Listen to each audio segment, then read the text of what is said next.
మంత్రాలకు చింతకాయలు రాలుతాయా? ప్రార్థన చేస్తే జ్వరం పోతుందా?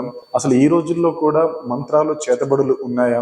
ఈ విషయాలన్నీ తెలియాలంటే ఈ వీడియోని ఎక్కడ స్కిప్ చేయకుండా పూర్తిగా చూడండి. ఇంకా ఇలాంటి ఆత్మీయమైన విషయాల గురించి తెలుసుకోవాలనుకుంటే ఇప్పుడే మన ఛానల్ ని సబ్స్క్రైబ్ చేయండి. ఇక మనం మాట్లాడుకోబోయే విషయం, ప్రార్థన చేస్తే జ్వరం తగ్గుతుందా? అలాంటప్పుడు ఈ డాక్టర్స్, హాస్పిటల్స్ అన్ని ఎందుకు? అయినా యేసుప్రభు వారు నీ జ్వరం కోసం ఈ భూమి మీదకి వచ్చారా అని అంటారు కొంతమంది. అయితే జ్వరం, తలనొప్పి మరియు రోగాలు పోగొట్టడానికి మాత్రమే యేసుప్రభు వారు ఈ భూమి మీదకి వచ్చారని నేను చెప్పట్లేదు. కానీ యేసుప్రభు వారు వాటి నుండి మనల్ని విడిపించగల శక్తిమంతుడు, సమర్థుడు, ఆయన స్వస్థపరిచే దేవుడు అని మాత్రం నేను చెప్పగలను. ఆయన నామమున అన్ని సాధ్యమే. అయినా మంత్రాలకు చింతకాయలు రాలుతాయా అంటే అవి రాలుతాయో లేదో కానీ ప్రార్థన చేస్తే మాత్రం ఖచ్చితంగా జ్వరం తగ్గుతుంది.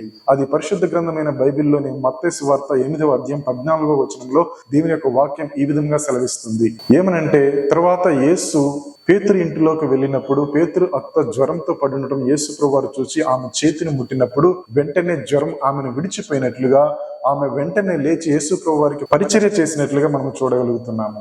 అంటే మనం మనుషుల మాటలు పట్టించుకోవాల్సిన అవసరం లేదు, కానీ దేవుని యొక్క వాక్యాన్ని మాత్రం ఖచ్చితంగా విశ్వసించవలసిన వారమై ఉన్నాము.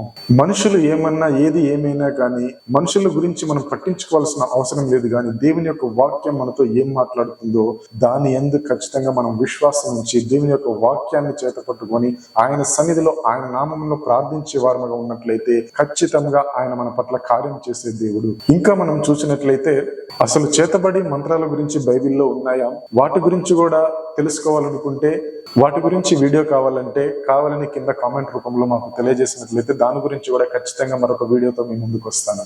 Praise the lord.